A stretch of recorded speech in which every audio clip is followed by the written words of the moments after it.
Good morning, beautiful people. Good morning, overnighters.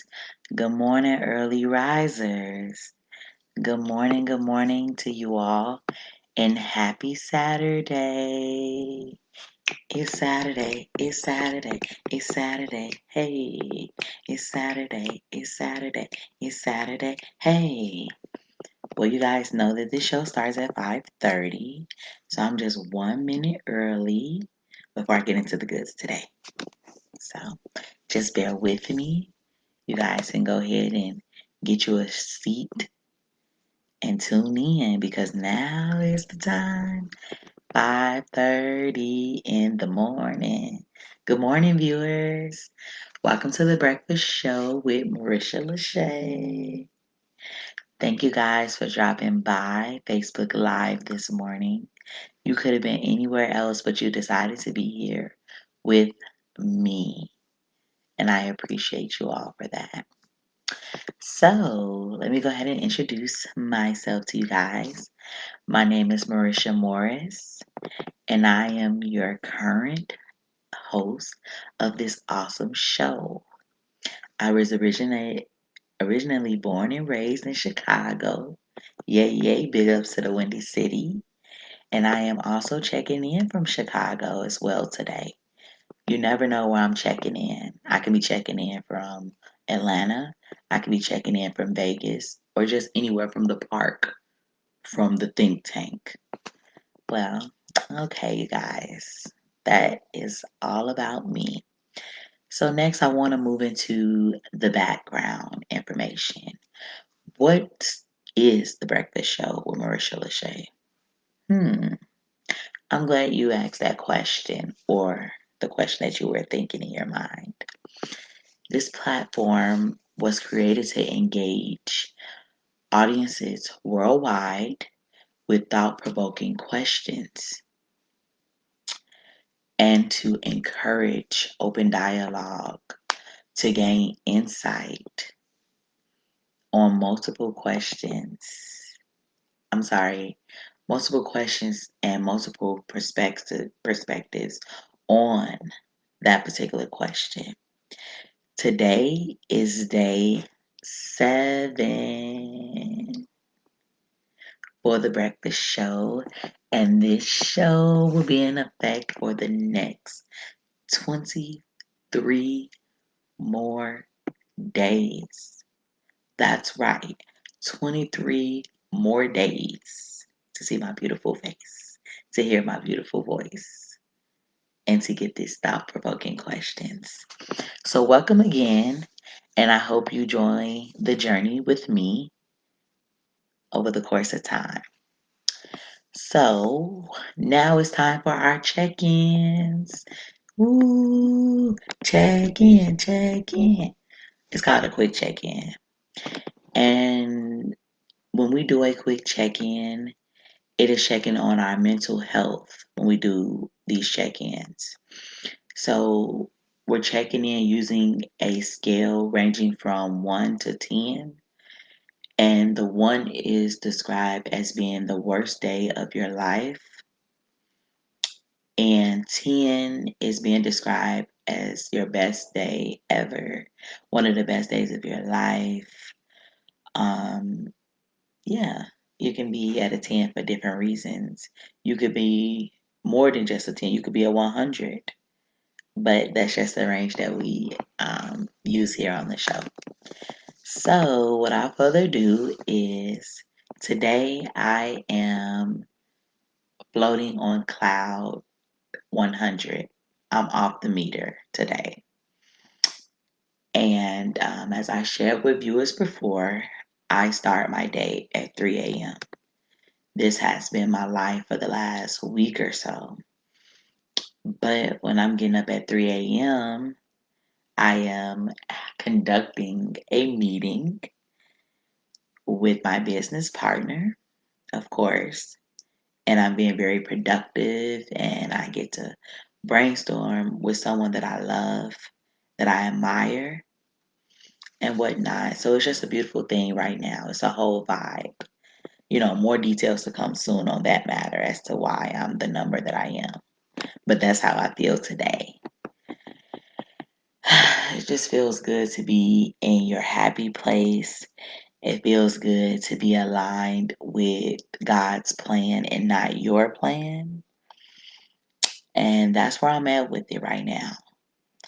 So, what I will further do is to come on with the question is. But before I get started with the question is, I want to take a moment to acknowledge the viewers by asking them what their number is for today.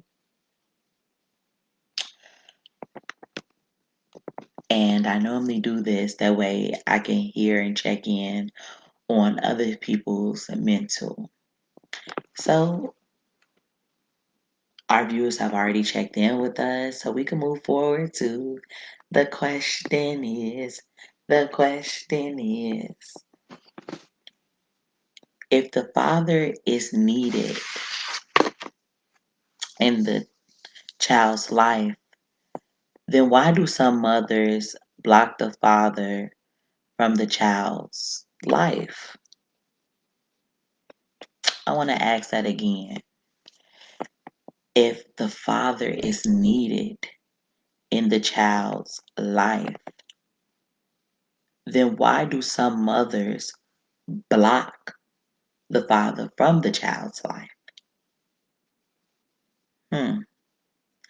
Let's take a moment to actually think about what this question is asking us, what this question means. Okay. Just definitely want to take the time out to think about what this question is asking us. Who is this question addressing? Who are the key players? What does it mean to be blocked from your child's life?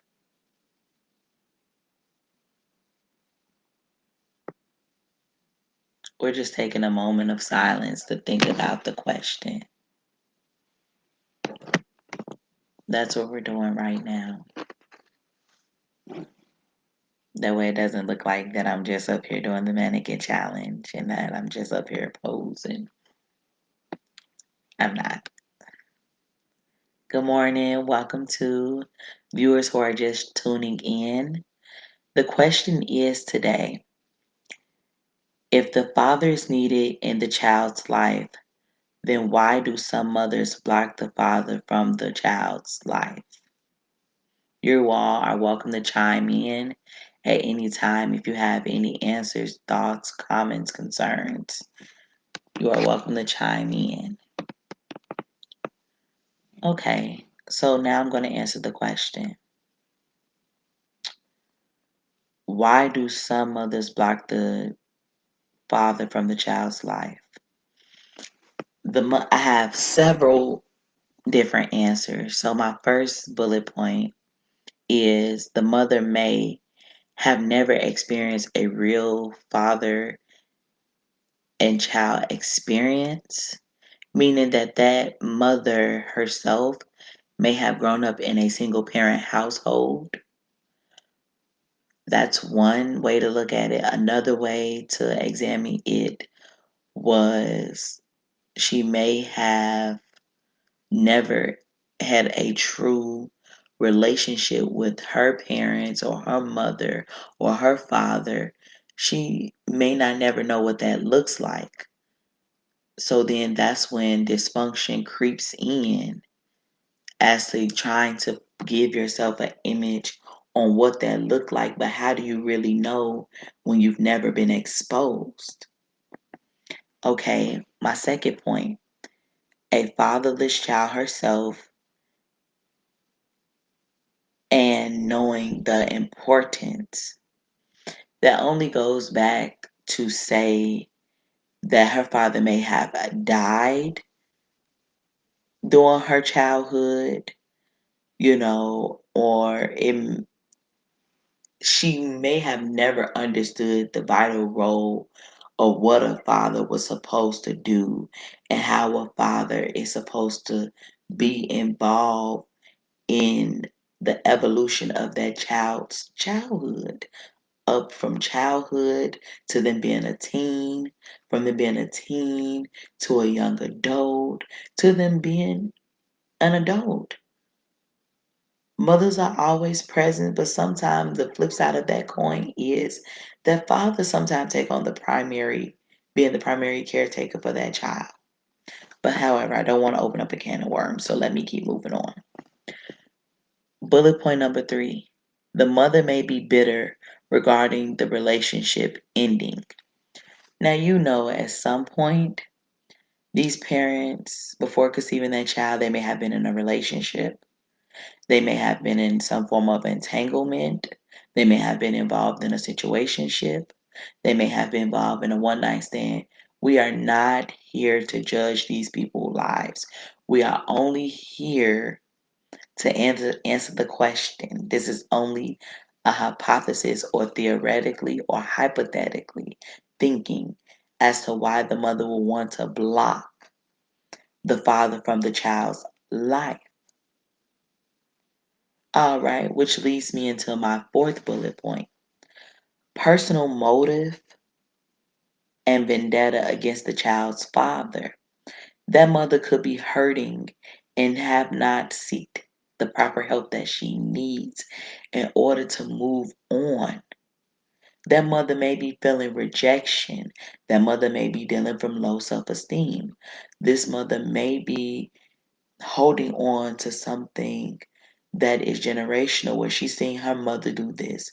So that's learned behavior that I can do this. And you holding a vendetta against this child. This child father don't have to hold on and stay with you.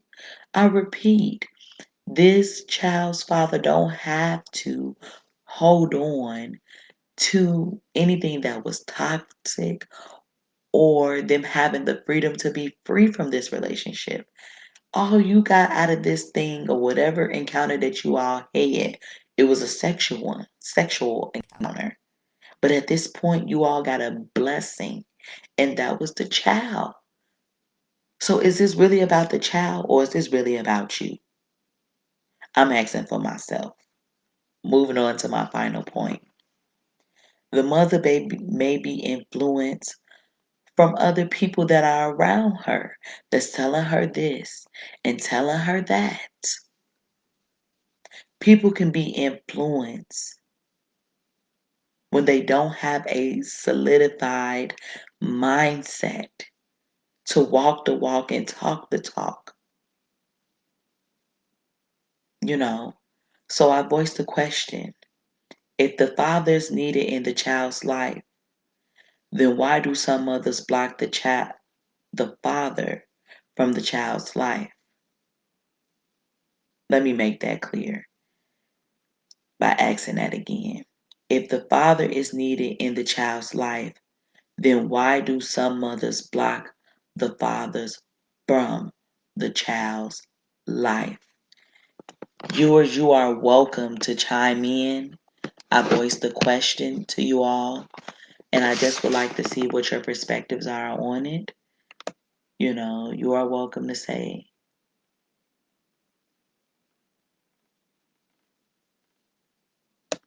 awesome, awesome. I definitely appreciate my viewers chiming in. Definitely. You can hurt the father. Reckless behavior, you can appear reckless. From the other party viewing you, some ain't right with that picture. So we just gotta call it what it is. We gotta call it. I thank my viewers for tuning in with me today. And I thank you all for sharing your perspectives. Definitely, definitely. Thank you. It was a really good show today. I will see you all tomorrow on the Breakfast Show with Marisha LaShay. You all have a superb Saturday. And stay tuned later for our lunch boost. You don't want to miss that. Please remember to like, share, comment. It is appreciated. Share with your friends, share with your family, share with your coworker. Thank you guys so much.